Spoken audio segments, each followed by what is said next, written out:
Hey y'all, I'm Jerdy, and in this video, we're going to go over how to tank Blackwing Lair in Season of Discovery. So first, let's talk about the new trials or difficulty mechanics added to Blackwing Lair in Season of Discovery. Now, if you know this already, please skip ahead to the next chapter of the video. So there are 5 trials to pick from in Blackwing Lair. The bronze one will periodically speed you up or slow you down throughout the raid. The red one, think of this like the Grievous affix in Mythic Plus and Retail WoW, will put a dot on you that stacks over time if you're below 90% health. It goes away once you're above 90%. The green trial puts a green circle on you with a debuff timer, and when it goes off, leaves a giant poison pool on the ground. Run this out of the raid. The blue is the opposite. You get a blue aura with a timer on you, and when it goes off, will do an insane amount of damage unless soaked by other players to keep the target alive. The black trial is the most unique in that it adds a unique mechanic to each boss. Now, some of these mechanics the black trial adds are Season of Mastery mechanics. Some of the bosses are default Season of Mastery bosses with the new mechanic added from the black trial.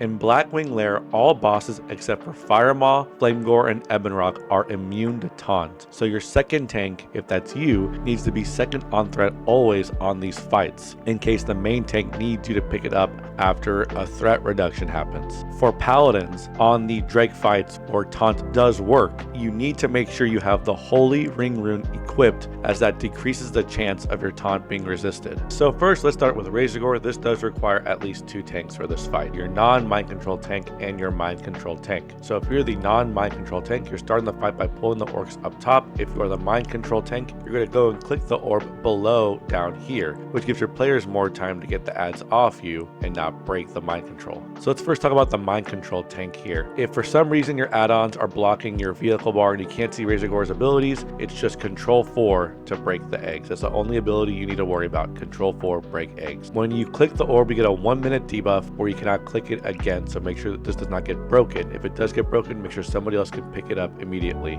If you know that you're going to lose the mind control or the channel is wearing off, drag Razorgore as far out away from the orb as possible, that we have more time to react if this does happen. The mind control tank can still get the green or blue trials on them, which will break the mind control. If you are worried about this happening, the main tank just needs to break the last egg to ensure they have infinite threat on the boss, so somebody else can be on mind control duty if you're worried this is going to happen, or if you want your 2 main tanks out on the floor during phase 1. But if you're doing 1 tank mind control and 1 tank on the floor, have your warriors and ferals help pick up adds. They do not hurt that bad. They don't hurt at all, actually, really, so DPS should not be worried if there's an add or 2 on them. The Dragonkin mobs, however, will not swap aggro from either Razorgore or the target until they reach that target, unless they are hard taunted. A taunt ability will break that. That's why warriors and ferals will help big time, being assistant tanks in this fight. Once again, once the last egg is broken, it needs to be done by your main tank, because they will have infinite threat when they do that. But when that happens, the first person who should be hitting Razorgore after that should be your second tank, to ensure that they are second on threat. When Razorgore approaches y'all, make sure you pop a free action potion on pull, because he has 2 mechanics in this fight. He'll do a stun, which the free action potion will negate, but he'll also do conflagration. This is why positioning is super important. You want your main tank in the front, your second tank on the left or right, and your melee DPS and the rest of your raid in the back. When the main tank gets conflagrated, Razorgore will swap to his second target, which should be your second tank. If you have this down, just rinse and repeat this mechanic over and over, and the boss will fall over. When the black trial is active, once the 10th egg is broken, a chromatic drake will spawn in the middle of the room out of the big egg. This needs to be picked up by your second tank. Assistant tanks like your warriors and ferals should pick up other adds and bring them to the drake so they can cleave it down. You don't want to focus all your damage on the drake, or you will get overwhelmed by the adds in the room. The drake does have a good amount of health, to where focusing it would be the wrong idea. So let's move on to Vaelastrasz now. Now for this fight, it's all about your DPS. This is a DPS check to beat the boss before the boss beats the main tank. When the fight starts, after a few seconds, the main tank, whoever's first on threat, will get burning adrenaline, which stacks over time, reducing your health, doing damage, but also increasing your damage and haste as well. Once you get to too many stacks, you will die, so the boss has to die before the stacks get too high. The only difference with the black trial active is that burning adrenaline is called rooted adrenaline, and you cannot move once you get it. So essentially, black makes this a 1 tank fight,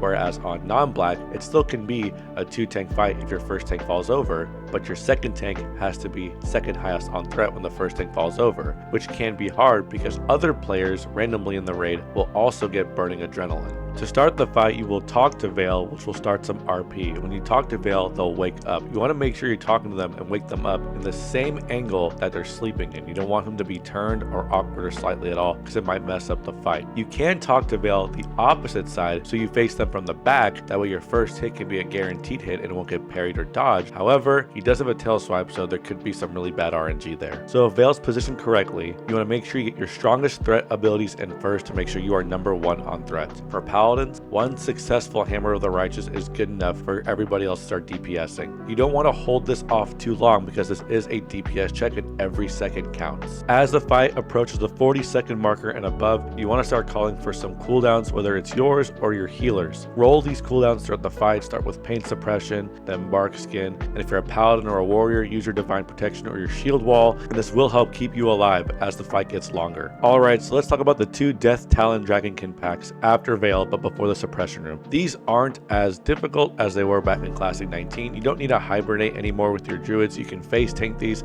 but let's talk about what each one does and the kill order prio for these. So you have Wormkin, Sealers, Captain, and Flamescale. Your Wormkin will do an AoE volley. These are the ones that need to die first. Your Sealers will frenzy. Make sure your hunters use Trank Shot on these. Kill these second. Your captains will cleave third, and your Flamescale will just charge players fourth. A rule of thumb when tanking anything, face these away from the rest of your raid so the volleys and the cleaves don't hit anybody else but your tanks. And just a general rule of thumb for any trash and any raid you're doing in Season of Discovery, our cooldowns are so short now. Don't be afraid to pop any defensives or offensive cooldowns throughout trash to make this a lot easier. I pop wall pretty much on cooldown on my Paladin or Warrior, or I'll pop wings whenever possible, and usually the timer is up by the time you get to the boss anyway. Alright, so Suppression Room, this is where you and your rogues team up and communicate to ensure success for the rest of your raid. So before we start going into the Suppression Room, we actually pull out as many of the Dragonkin as possible because they don't respawn or they take either a long time to respawn after they're killed. So we clear out a lot of the challenge in the very beginning.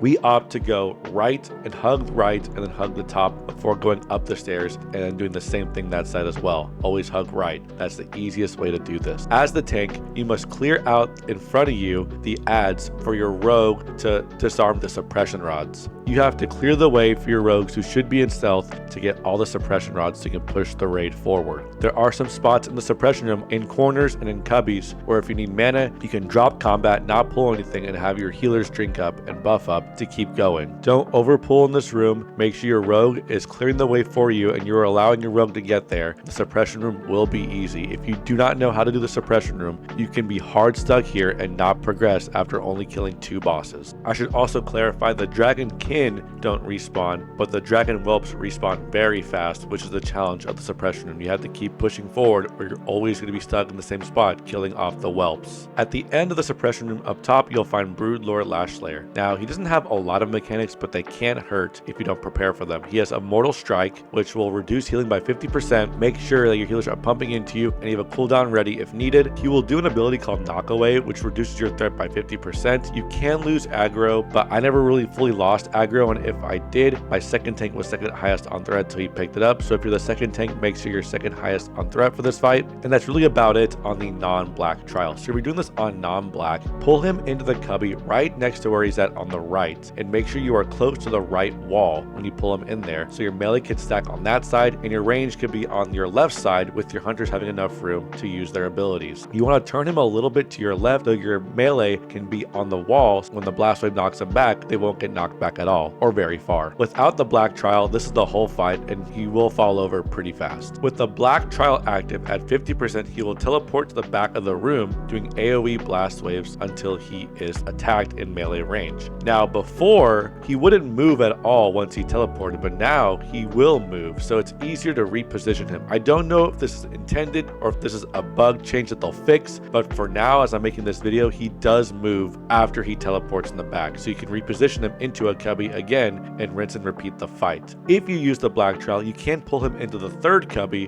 where there is a suppression rod, unfortunately, but you can be out of range of it if you position the fight the same exact way. That way you're closer to him when he teleports to the back. So let's talk about Firemaw first before the trash in that room. So with Firemaw, he has a couple of mechanics that the tank should worry about. One, everybody who moves in Firemaw's line of sight, with a fire debuff that stacks over time, doing more fire damage to you the higher the stacks get. Now as a tank, you can completely negate this by having roughly around 200 or so fire resistance to resist a couple of the stacks and reset your stacks. The lightning mechanic we're going to ignore completely because you're going to always reset those stacks. They're always going to go up. There's no way to negate that as a tank. The main mechanic though that Firemaw casts is a Wing Buffet, where he'll do a knockback to anybody in front of them, dropping their threat. So you want to make sure your second tank is not in the Wing Buffet, because when you get hit by it, it will swap over to whoever is second highest in threat, which is hopefully your second tank. However, you can also have your second tank taunt to eat the Wing Buffet and then have Firemaw go back to you.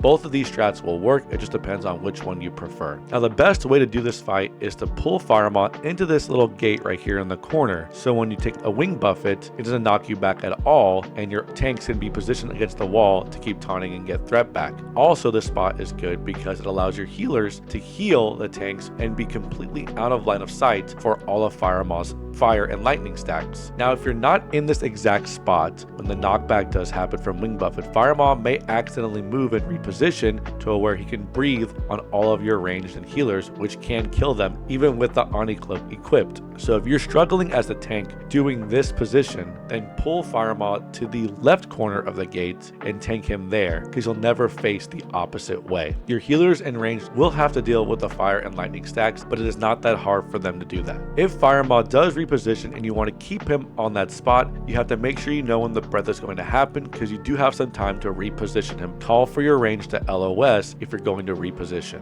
So for all trash pre and post Firemaw, we're going to see 4 different types of mobs: Technicians, Warlocks, Spellbinders, and Drakanoids. You can do this with 2 tanks, but 3 tanks will help. If you are running a Warlock and Paladin Tank combo, you will need a 3rd tank who is a physical class, Feral Warrior or Rogue, to pick up the Spellbinders because they are immune to all schools of magic. So the name of the game for all these packs are LOSing everything. You want to LOS everything so it's grouped up, and then separate everything from the Technicians. The first tank who pulls is the tank who's going to have threat on the Technicians. Once everything is LOSed, have your off tanks pull out the Spellbinders and Warlocks and Drakanoid. At least 1 tank needs to be on the Drakanoid. If you're only 2 tanking this, the tank who is also on the Technicians can also be on the Warlocks and Spellbinders. Warriors, your Shockwave rune, even if you're not a tank, is huge for this because it does work on the Technicians, which makes it a lot easier to kill them.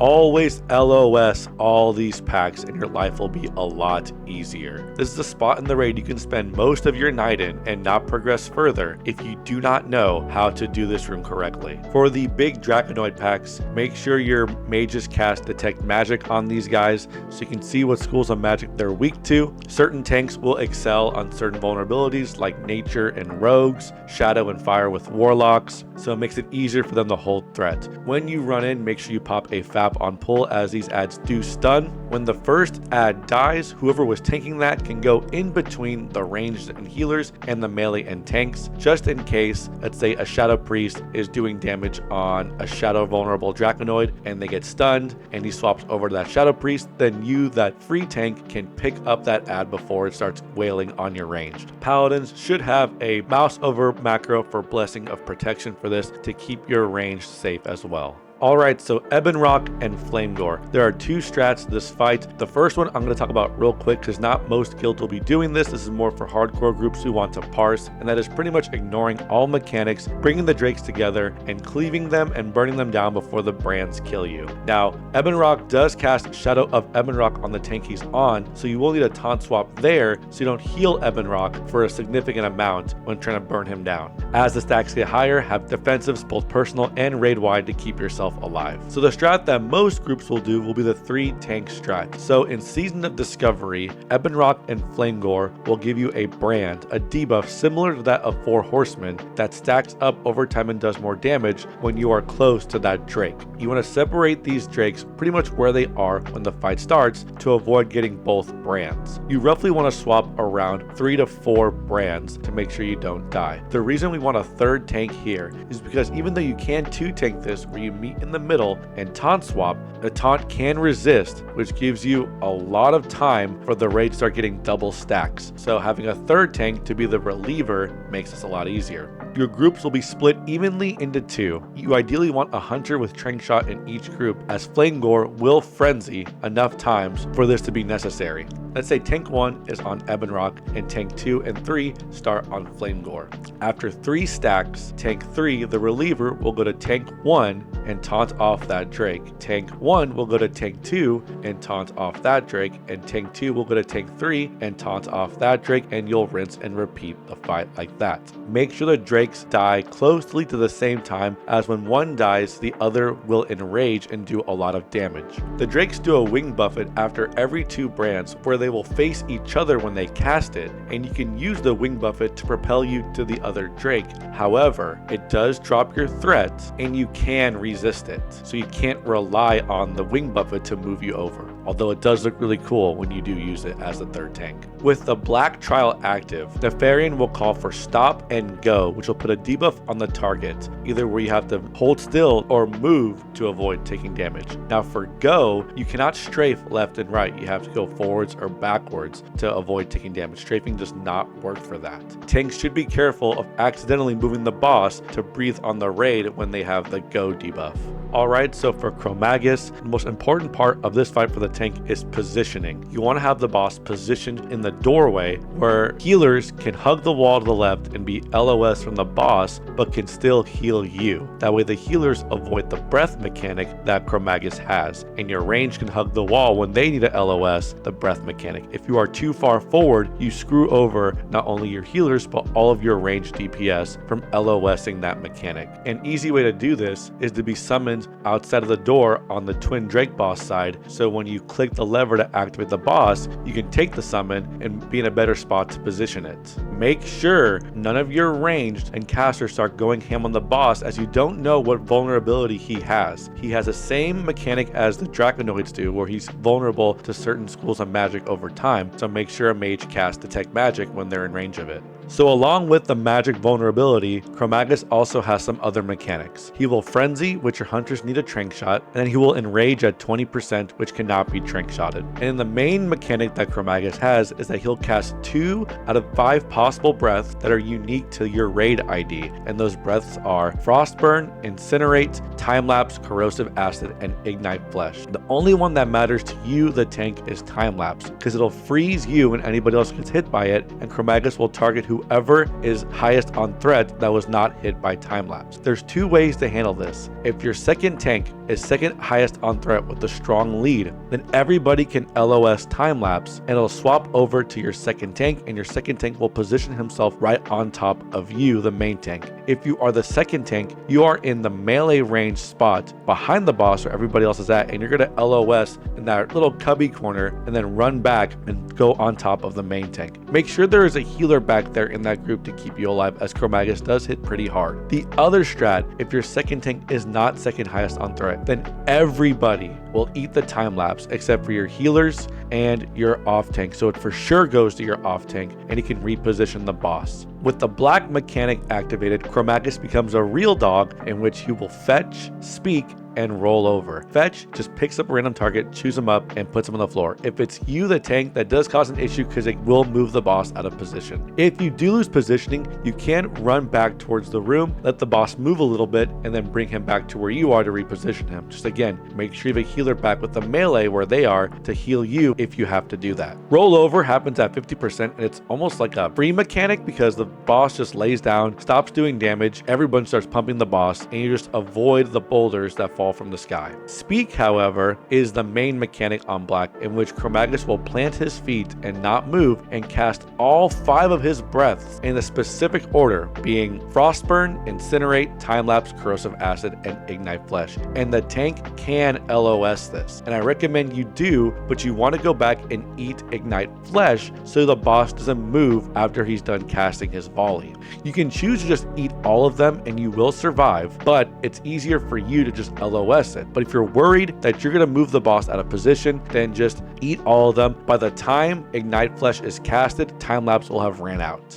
Alright, now let's move on to Nefarian. There's two phases. The first phase, which a bunch of ads come out in these two little tunnels, one by the throne and one by Chromaggus' room. And then phase 2 is when you fight Nefarian proper. So for phase 1, there's two ways you can do this. You can split your raid up in the same groups they were in for Flamegor and Ebonroc and have two groups on each tunnel. Or you can have everybody at the tunnel area by the throne room and have all the ads come up and kill them in the same spot. The reason you might want to do this is because in phase 2, near the end of the fight, all the ads will resurrect as skeletons, and it's easier to have them all in the same group versus coming in different directions. Once that phase is done, Chromaggus will do some speech to let you know that phase 2 has started, and you're going to tank him facing the ledge. Make sure you have fear wards being rolled onto you as he casts Bellowing Roar. If you don't have any priests, make sure in your party is a paladin or shaman with Inspiration Exemplar or Tremor Totem. If you do get feared, Nefarian will swap to whoever's second highest in threat, which should hopefully be your second tank, or you if you are the second tank.